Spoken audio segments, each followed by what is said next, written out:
कभी सोचा है कि अपनी पाइथन प्रोग्राम्स को एक मेमोरी कैसे दी जाए? मतलब एक ऐसी मेमोरी जो प्रोग्राम बंद होने के बाद भी जरूरी जानकारी को याद रख सके। तो चलिए आज इसी के बारे में बात करते हैं।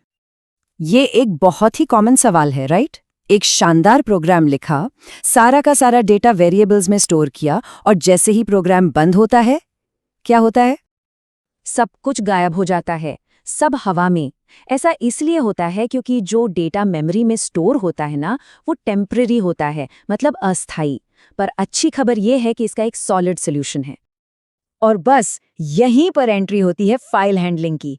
ये बिल्कुल वैसा ही है जैसे अपने कोड को एक सुपर पावर देना, ताकि वो जानकारी को परमानेंटली याद रख सके। इससे हमारे प्रोग्राम्स कई ज्यादा यूजफुल बन जाते हैं। बेसिकली ये कुछ ऐसा है जैसे हम अपने प्रोग्राम को एक डिजिटल नोटबुक दे रहे हैं, जहां वो सब कुछ सेव करके रख सकता है। और हाँ, ये सिर्फ टेम्पररी वेरिएबल्स में डेटा रखने से तो कहीं ज्यादा पावरफुल है। पाइथन में फाइल्स के साथ डील करने के लिए एक बहुत ही सिंपल बिल्ट इन फंक्शन है, और वो है ओपन फंक्शन। सारा खेल यहीं से शुरू होता है। तो सवाल ये है कि इन फाइल्स के साथ असल में कर क्या सकते हैं? इसे 3 मेन एक्शंस में बांट सकते हैं। फाइल में कुछ नया लिखना, उसमें से कुछ पढ़ना, और जो डेटा पहले से है उसके आखिर में कुछ नया जोड़ देना। यहाँ पर मोड्स का कॉन्सेप्ट समझना बहुत इंटरेस्टिंग है। जब भी कोई फाइल खोलते हैं तो पाइथन को बताना पड़ता है कि हम करना क्या चाहते हैं। R का मतलब है रीड, यानी सिर्फ पढ़ना। W का मतलब है राइट, यानी लिखना। और A का मतलब है अपेंड, यानी जोड़ना। और हाँ, W और A के बीच का जो फर्क है ना, उसे समझना सबसे ज्यादा जरूरी है। यहाँ एक बात का खास ध्यान रखना है। वर्क के मोड को इस्तेमाल करते वक्त बहुत सावधान रहना पड़ता है। ये हर बार एक कोरा कागज पकड़ा देने जैसा है। जो कुछ भी पहले से लिखा था सब मिट जाएगा।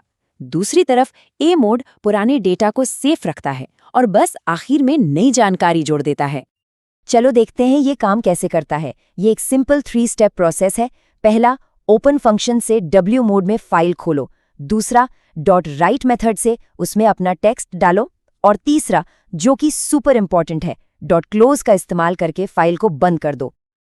और ये रहा रिजल्ट। हमारे पिछले कोड ने क्या किया, ये देखिए। example.txt नाम की एक नई फाइल बन गई है और उसके अंदर ठीक वही टेक्स्ट है जो हमने लिखा था। हमारा प्रोग्राम अब चीजें याद रख सकता है। कमाल है ना?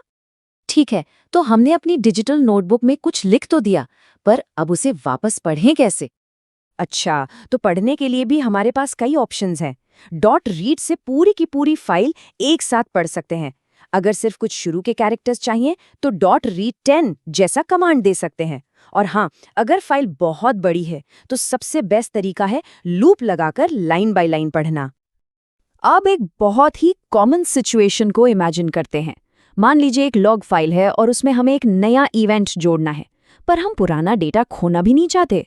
तो क्या करेंगे? बस यहीं पर हमारा तीसरा मेन एक्शन काम आता है। एक चीज नोटिस की, ये कोड लिखने वाले कोड जैसा ही दिखता है, सिर्फ एक ही बदलाव है, मोड का। W की जगह हम A यूज कर रहे हैं, जो गे अपेंड के लिए है, मतलब जोड़ने के लिए। बाकी सब कुछ बिल्कुल सेम है।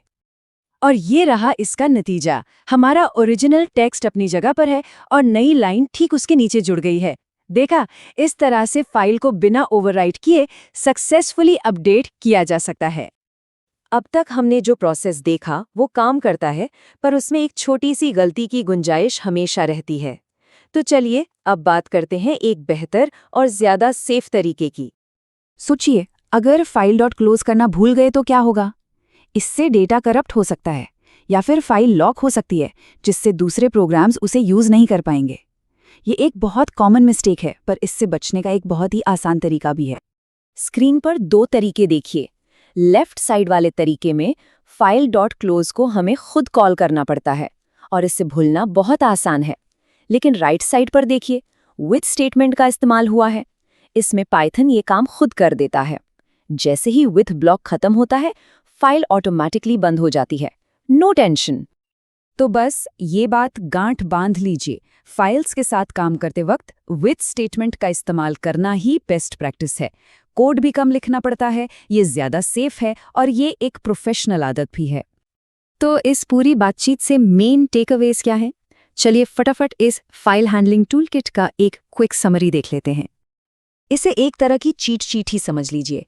फाइल खोलने के लिए ओपन, अपना इरादा बताने के लिए मोड्स यानी RWA, डेटा डालने के लिए .write, डेटा निकालने के लिए .read और सब कुछ सेफ्टी करने के लिए विथ स्टेटमेंट। देखिए, ये सिर्फ एक टेक्निकल स्किल से कहीं ज्यादा है। ये आपके प्रोग्राम को यूजर सेटिंग्स याद रखने, गेम की प्रोग्रेस सेव करने या डेटा लॉग करने की ताकत देता है। तो अब जब आपके कोड के पास एक मेमोरी है, जरा सोचिए क्या क्या बनाया जा सकता है। पॉसिबिलिटीज तो एंडलेस हैं।